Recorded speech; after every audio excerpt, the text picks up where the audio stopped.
باب نمبر 14، باب من الشرک ان یستغیث بغیر اللہ او یدعو غیرہ۔ اس بات کا بیان کہ اللہ کے غیر سے استغاثہ کرنا بھی شرک ہی کی قسموں میں سے قسم ہے، یا یہ بھی کہ اللہ کے سوا کسی اور سے دعا کی جائے، اللہ کے سوا کسی اور سے دعا کرنا بھی شرک ہے۔ استغاثہ بھی شرک اللہ کے سوا کسی اور سے، اور دعا بھی شرک اللہ کے سوا کسی اور سے۔ استغاثہ کیا ہے؟ استغاثہ ہے کہ کوئی آدمی کسی مصیبت میں پھنسا ہو، اس مصیبت سے نکلنے کے لیے فریاد کرے، بچاؤ بچاؤ۔ یہ کیا ہے؟ استغاثہ ہے کہ کوئی آدمی کسی مصیبت میں پھنسا ہو اور اس مصیبت سے نکلنے کے لیے فریاد کرے، اس کو کہتے ہیں استغاثہ۔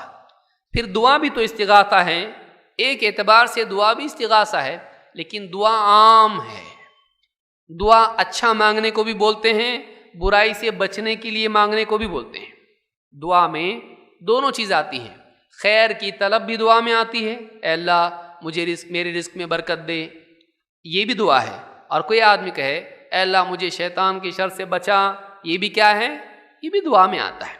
لیکن استغاثہ خاص ہوتا ہے مصیبت سے نجات کے وقت اللہ کو یا کسی کو بھی پکارنے کو، اس کو استغاثہ کہتے ہیں۔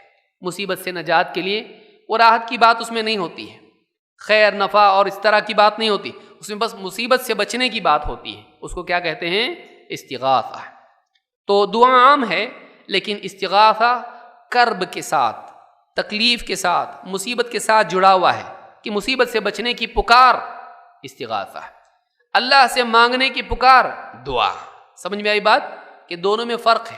دعا عام ہے، اس میں استغاثہ ہے، مصیبت سے بچنے کی دعا، اس کو استغاثہ کہتے ہیں۔ تو یہ بھی کیا ہے؟ اگر اللہ کے سوا کسی اور سے استغاثہ کرتا ہے تو یہ شرک ہے۔ کیوں؟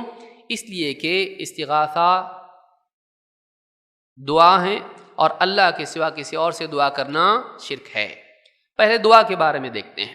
اللہ تعالیٰ فرماتا ہے وَقَوْلُهُ تَعَالَى وَلَا تَدْعُ مِن دُونِ اللَّهِ مَا لَا يَنفَعُكَ وَلَا يَضُرُّكَ فَإِن فَعَلْتَ فَإِنَّكَ إِذًا مِّنَ الظَّالِمِينَ۔ سورہ یونس آیت نمبر 106۔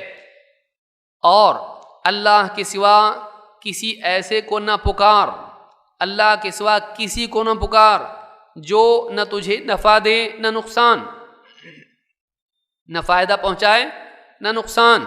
فَإِن فَعَلْتَ، اگر تو نے ایسا کیا، فَإِنَّكَ إِذًا مِّنَ الظَّالِمِينَ، تو ایسا کرنے پر تو ظالموں میں سے ہو جائے گا۔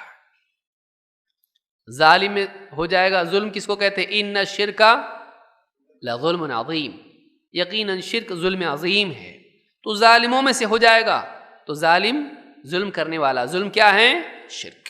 اللہ کے باب میں ظلم کیا ہوتا ہے؟ شرک ہوتا ہے۔ اللہ کے بارے میں ظلم، اللہ کے حق میں ظلم شرک ہوتا ہے۔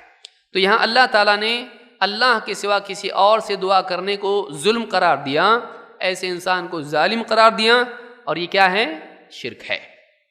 یہاں یہ کہا گیا کہ اللہ کے سوا کسی ایسے کو نہ پکار جو تجھے فائدہ نہ دے اور نقصان بھی نہ پہنچائے۔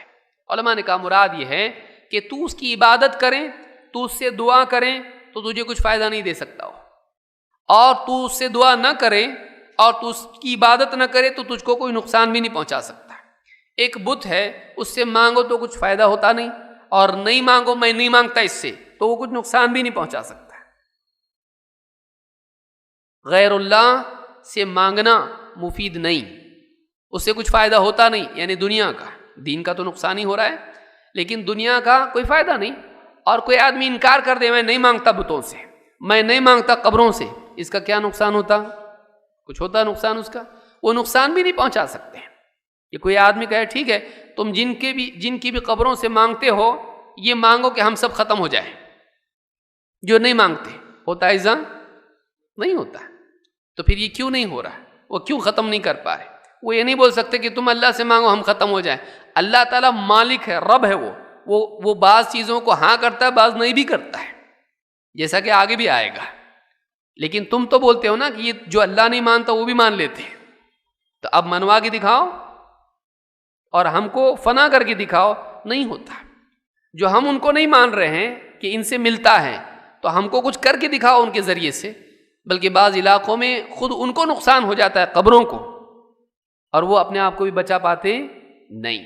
بزرگوں کا احترام اپنی جگہ ہے، بزرگوں کا احترام کرنا چاہیے، واقعی جو اللہ والے تھے۔ یہ نہیں کہ چرس گانجا پیتے تھے پھر کسی نے اس کو بنا دیا قبر اور اس کا دھندا پانی بھی چل رہا۔ اکثر تو یہ اچھا انکم کا سورس ہو جاتا، درگاہ بناؤ، ٹرسٹ بنا لو، پیسہ آتے رہتا، سال میں ایک بار بڑی اس کی کیا بھی کچھ تو بھی کر دو، اس طرح سے سب لوگ چادریں چڑھاتے، سونا چاندی اور نہ جانے، اور پیسہ خوب آتا اس کے اوپر۔ ڈبہ رکھ دو سامنے، ڈبہ بھر جاتا، ہفتے بھر میں بھر جاتا، دنوں میں بھر جاتا۔ تو وہ ایک انکم سورس بہت اچھا ہے۔ افسوس کی بات یہ ہے کہ وہاں ان سے لینے کی بجائے لوگوں سے لے کے ان کو دے رہے، بولے تھوڑا چندہ زیادہ دو، اعلان کر رہے بابا مطلب جو دیکھ بھال کرنے والا ہوتا ہے کہ بھائی صاحب جتنے بھی لوگ آئے ہیں درگاہ پہ بابا کی، آپ لوگ اتنا اتنا چندہ دے کے جاؤ۔ کیوں؟ ذرا مینٹیننس کا کام ہے درگاہ کا، تو مینٹیننس کا، ہمارے گھر کا تو مینٹیننس بابا کرتے ہیں، اور بابا کے گھر کا مینٹیننس ہم لوگ کرنا، آپ لوگ اس کا اعلان کریں، آپ ہی بابا سے مانگ کے کروا دو۔ نہیں، ان کے اکاؤنٹس الگ رہتے ہیں، ان کے بیٹے انگلینڈ میں پڑھ رہے ہوتے ہیں، ان کی بڑی بڑی پراپرٹیز ہوتی ہیں۔ قوم اتنی بے وقوف ہے کہ پیسہ دیتی ساتھ میں ایمان بھی دیتی ہے۔ پیسے دینے کا اتنا غم نہیں، اس لیے کہ ویسا بھی چھوٹنے والا ہے، ایمان بھی دیتی ساتھ میں۔ آدمی وہاں جا کے اپنا پیسہ بھی کھوتا، ایمان بھی کھوتا ہے۔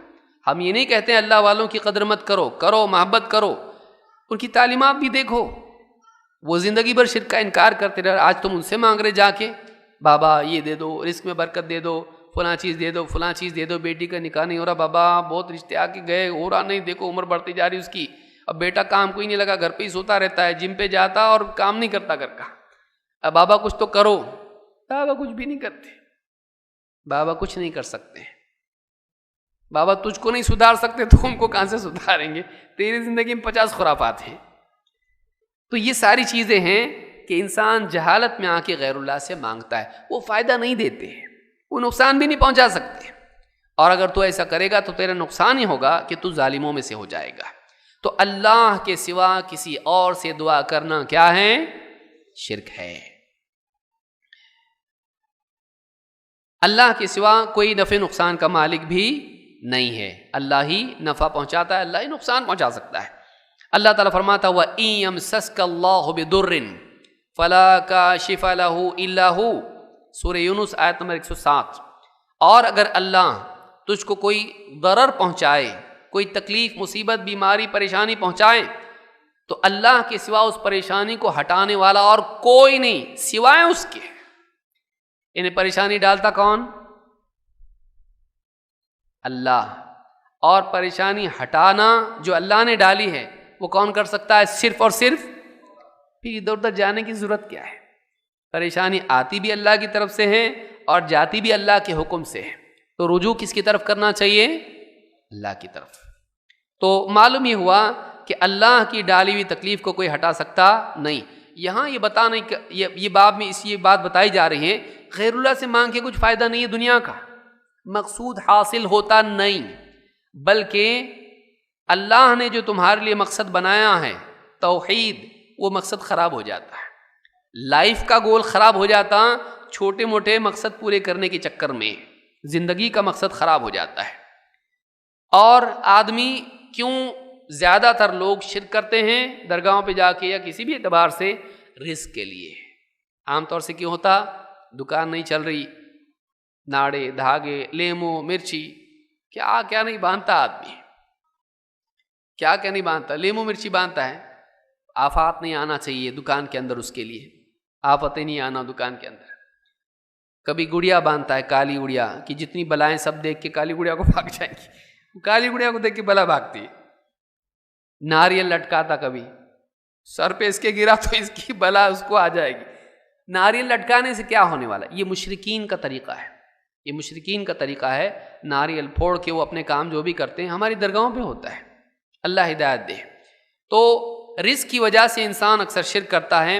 اللہ تعالیٰ فرماتا ہے، شیخ فرماتے ہیں وَقَوْلُهُ فَابْتَغُوا عِنْدَ اللَّهِ الرِّزْقَ وَاعْبُدُوهُ، اللہ تعالیٰ کا فرمان ہے اللہ ہی سے رزق طلب کرو، اللہ ہی سے رزق طلب کرو، وابتغوا عند اللہ رزق، اللہ کے پاس سے رزق مانگو، واعبدوہ، اور اسی کی عبادت کرو۔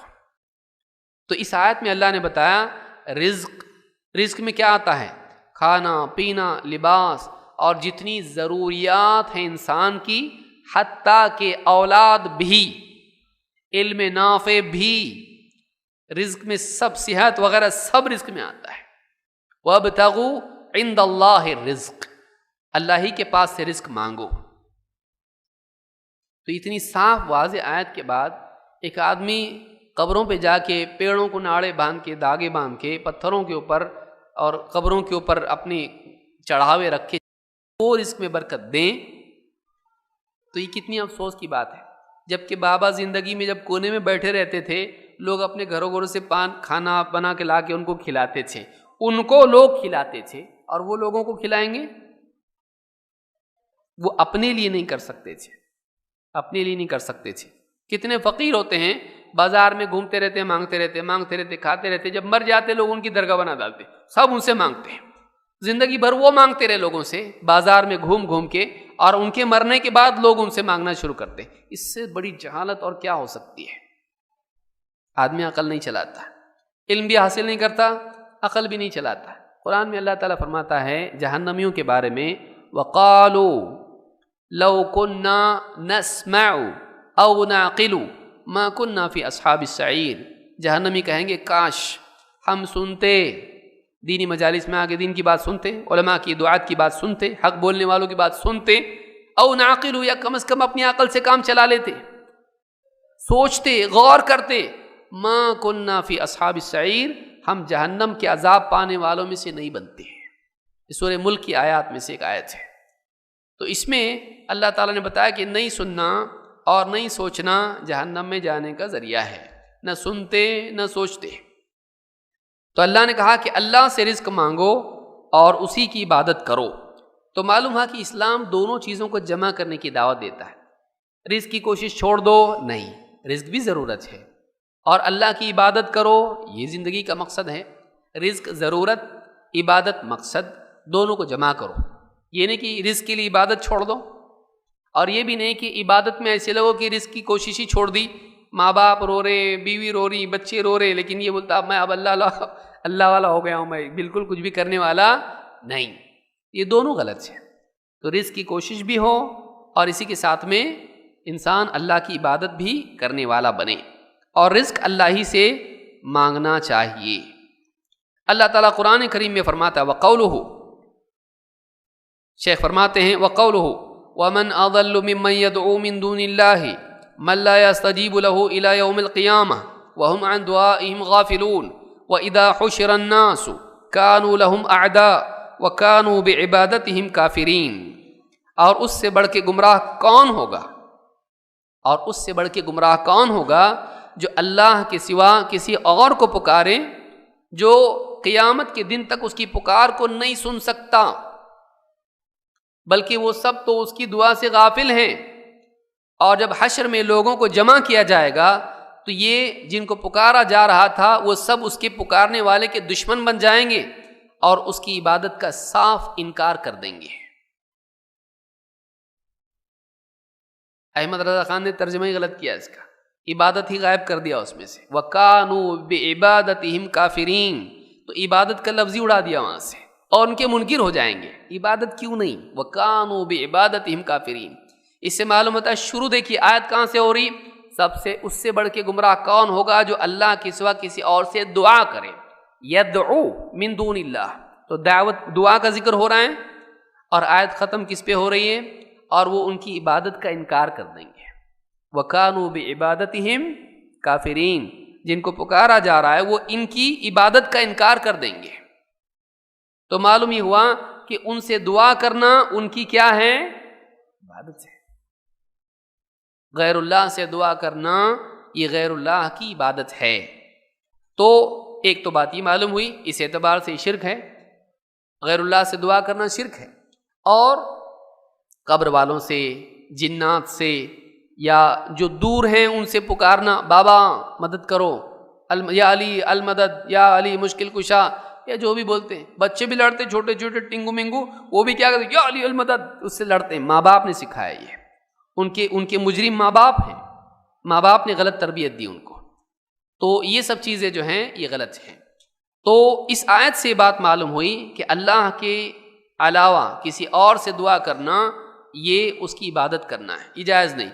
پھر اس سے یہ بھی معلوم ہوتا ہے کہ جن کو پکارا جا رہا ہے وہ ان کی پکار سنتے ہی نہیں, تو یہ کوشش ہی ویسٹیج ہے, کوششوں کا ضائع کرنا ہے. کیوں پکار رہا جب وہ سنتا ہی نہیں؟ تو لوگ بولتے ہیں اپنی قبروں میں زندہ ہیں. اولا تو اس کی دلیل نہیں کہ وہ لوگ اپنی قبروں میں زندہ ہیں. دوسرا یہ کہ بالفرض اگر مان بھی لیا جائے, آیت بتا رہی کہ وہ ہم عن دعائہم غافلون, وہ ان کی پکار سے ہی غافل ہیں. بھئی کوئی آدمی آپ کے پاس سویا ہوا کمرے کے اندر, آپ بولے کل کتنا آواز دیا, دروازہ کھٹکھٹایا, کھولنے کا نام نہیں لے رہا تھا, کیا کر رہا تھا؟ میں سو گیا تھا. تو مرا ہوا تھا کہ زندہ تھا وہ؟ زندہ تھا نا, گھر کی قبر میں تھا وہ, اندر پڑا ہوا تھا, کمرہ بند کر کے اندر کیا تھا وہ؟ سو گیا تھا. سنا آپ کی آواز, معلوم ہے کہ زندہ رہ کے بھی نہیں سن سکتا. ہوتا نا ایسا؟ کیوں نہیں ہوتا؟ کیوں ہوتا ہے ایسا؟ تو اللہ رب العالمین نے کہا کہ وہ تم یہ کہہ کے ثابت نہیں کر سکتے کہ وہ زندہ ہے اس لیے سنتے ہیں, کیونکہ ہماری دنیا میں بھی کتنے زندہ ہیں جو نہیں سنتے. فجر کی اذان کتنے لوگ سنتے ہیں؟ ہاں, کتنے لوگ سنتے ہیں؟ نہیں سنتے. بیوی کچھ پھوڑی تو برابر سنتے, موبائل گرا تو برابر سنتے, فون آیا تو برابر سنتے, لیکن الارم نہیں سنتے جو فجر کا ہو. لیکن میکے بیوی کے جانا ہے, یعنی سسرال اس کا, اس میں شادی کو جانا ہے, اس کی ٹرین کا جو الارم ہے برابر سنتے ہیں, اس سے 5 منٹ پہلے اٹھ جاتے ہیں. تو ایک آدمی زندہ ہو کے بھی نہیں سن سکتا ہے اگر وہ غفلت میں ہو, اگر وہ سویا ہوا ہو. تو قبر والے سنتے, اس کی کیا دلیل ہے؟ کوئی دلیل نہیں ہے. جبکہ حدیث میں آیا ہے کہ فرشتے کیا کہتے ہیں؟ نم کنومۃ العروس, جیسے پہلی رات کی دلہن سو جاتی ہے, کوئی ڈسٹرب نہیں کرتا اس کو, سو جا, تو کیا ہو جاتا ہے؟ تو سونے والا سنتا ہے, اس کی دلیل ہے نہیں. اللہ کے نبی صلی اللہ علیہ وسلم جب آتے, اب وقت بہت زیادہ ہو جائے گا, اللہ کے رسول صلی اللہ علیہ وسلم جب آتے تو آپ اس طرح سے سلام کرتے کہ جاگنے والا آپ کا سلام سن لے, سونے والا آپ کا سلام نہیں سنے, اس کی نیند خراب نہیں ہو. معلوم یہ ہوا کہ صحابہ بھی زندہ رہ کے بھی نہیں سنتے تھے. اب یہ قبر میں جا کے بابا سن رہے ہیں, کوئی دلیل اس کی نہیں ہے. تو اس آیت میں اللہ نے فرمایا کہ جو قیامت کے دن تک تیری پکار کو نہیں سن سکتا ہے, بلکہ وہ اس کی دعا سے غافل ہیں. یہاں کا ہوم جو ذی عقول کے لیے استعمال ہوتا ہے, وہ لوگ تو ان کی دعاؤں سے غافل ہیں. غافل پتھر کو بولتے, یہ پتھر غافل ہے, میری طرف دھیان ہی نہیں دیتا ہے, پتھر بولتے آپ. کس کے لیے بولا جاتا ہے؟ ہاں, جو ہے انسان ہے اس کے لیے بولا جاتا ہے. ہم کس کے لیے ہوتا ہے؟ ورنہ ہن بولا جاتا ہے بے جان چیزوں کے لیے. تو عربی کے قاعدے کے اعتبار سے بھی یہاں پر افراد کی بات ہو رہی ہے, نہ کہ مجرد چیزوں کی. من باب اولا چیزیں آ جاتی ہیں. جب انسان ہی نہیں سنتے تو پتھر کہاں سے سنیں گے؟ پتھر تو ویسے بھی نہیں سنتا ہے. تو اس آیت سے بات معلوم ہوتی ہے, سورہ الاحقاف کی آیت نمبر 5-6 ہے. اس سے معلوم ہوتا ہے کہ اصحاب القبور نہیں سنتے, جو دنیا سے چلے گئے نہیں سنتے ہیں, اور اللہ کے سوا کسی اور سے دعا کرنا یہ گمراہی ہے, اس سے بڑھ کے کوئی گمراہ نہیں. اور قیامت کے دن ایسے لوگ ذلیل ہوں گے جو اللہ کی بجائے کسی اور سے دعا کرتے تھے. جن کو پکار رہے تھے وہ ان کے دشمن بن جائیں گے. ہم کب بولے تھے تم کو پکارنے کے لیے؟ بولے تو کتنا خراب لگے گا. اگر ایسا بولیں, آپ کسی کا پورا بل بھی بھر رہے, لائٹ کا بھی بھر رہے, اور فلاں بھی اسکول کی فیس بھی دیے, اور ایک دن ملے آپ اور وہ بولا میں کب بولا تھا آپ کو بھرنے کے لیے, کتنا خراب لگے گا آپ کو. میں تمہارے لیے اتنا سب کچھ کیا, بولا میں بولا تھوڑی تھا تم کو. کتنا برا لگتا ہے انسان کو. اور اس پر یہ کہ وہ کہے تم نے بہت غلط کام کیا, کتنا خراب لگے گا. انہوں نے بولے ہی نہیں تھے اس طرح سے کہ تم ہماری عبادت کرو. تو قیامت کے دن فضیحت ہے ان لوگوں کی جو اللہ والوں کو پوجتے ہیں. مزید یہ کہ یہاں پر معلوم ہوتا ہے کہ جو لوگ فوت شدہ ہیں وہ سنتے نہیں ہیں. اللہ تعالیٰ نے قرآن کریم میں بھی ان کے لیے اس بات کا انکار کیا ہے۔ تو جو دنیا سے چلے گئے وہ نہیں سنتے، ان کی دعاؤں کو وہ سنتے نہیں ہیں۔ اور مزید یہ کہ دعا عبادت ہے۔ اللہ کے نبی صلی اللہ علیہ وسلم کی ایک حدیث فرماتے ہیں افضل العبادہ الدعاء، ساری عبادات میں سب سے افضل عبادت دعا ہے۔ تو معلوم ہے کہ دعا کیا ہے؟ نہ صرف یہ کہ عبادت ہے بلکہ افضل عبادت ہے۔ اس حدیث کو امام حاکم نے روایت کیا ہے، صحیح الجامع الصغیر حدیث نمبر 1122 1122 اور حدیث صحیح ہے۔ پھر آگے بڑھتے ہیں۔ اللہ تعالیٰ قرآن کریم میں فرماتا ہے اب یہ فریاد والی بات آ رہی، استغاثہ، دعا کی بات ہو گئی، اب کیا بچا؟ استغاثہ۔ اللہ تعالیٰ فرماتا ہے وَقَوْلُهُ أَمَّنْ يُجِيبُ الْمُضْطَرَّ إِذَا دَعَاهُ وَيَكْشِفُ السُّوءَ، کون ہے جو مضطر کی، مجبور کی، پریشان حال کی دعا کو سنتا ہے اور اس کی تکلیف کو دور کرتا ہے۔ وَيَجْعَلُكُمْ خُلَفَاءَ الْأَرْضِ، اور زمین میں تمہیں خلیفہ بناتا ہے، یعنی دوسروں کے بعد تم کو جانشین بناتا ہے۔ أَإِلَٰهٌ مَّعَ اللَّهِ، کیا اللہ کے سوا بھی اور کوئی معبود ہے؟ قَلِيلًا مَّا تَذَكَّرُونَ، تم بہت کم نصیحت مانتے ہو۔ سورہ نمل آیت نمبر 62۔ اس میں معلوم ہوا کہ مضطر کی دعا کو کون سنتا ہے؟ اللہ نے علی الاطلاق کہا، یہ نہیں کہا کہ میں بھی سنتا ہوں، اللہ والے بھی سنتے ہیں، انبیاء بھی سنتے ہیں، فرشتے بھی سنتے ہیں، کہا اللہ نے۔ اللہ تعالیٰ نے سب کا انکار کیا اور اس میں اخیر میں ذکر کیا اِلَٰهٌ مَّعَ اللَّهِ، کہ اللہ کے سوا بھی کوئی معبود ہے۔ معلوم ہوا کہ یہ جو عمل ہے پریشانی میں فریاد کرنا، یہ بھی عبادات میں سے ہے، یہ بھی عبادات میں سے ہے۔ لہٰذا قبروں کو پکارنا، اللہ والوں کو پکارنا جائز نہیں ہے۔ لیکن سوال یہ پیدا ہوتا ہے کوئی آدمی ڈوب رہا ہے اور کنارے پہ لوگ بیٹھے ہوئے، پکارنا کہ نہیں پکارنا اس نے؟ کہ ڈوب کے مر جانا شرک ہوتا بول کے کیا کرے؟ وہ کیا پکار سکتا ہے؟ لوگوں کو پکار سکتا کہ نہیں؟ پکار سکتا ہے۔ یہ فریاد کرنا جائز ہے۔ کیوں؟ کیونکہ لوگ سامنے ہیں اور قادر ہیں۔ حاضر، قادر، یہ دو چیزیں اگر کسی انسان میں ہیں کہ وہ اس وقت میں موجود ہے، اس کو پکار سکتے ہیں ایسی چیز کے لیے جس پر وہ کیا ہے؟ قادر ہے۔ تو حاضر اور قادر کو پکارا جا سکتا ہے، لیکن جو دور ہیں اور قدرت نہیں رکھتے ہیں اور میت ہیں، ان کو پکارنا کیا ہے؟ جائز نہیں ہے۔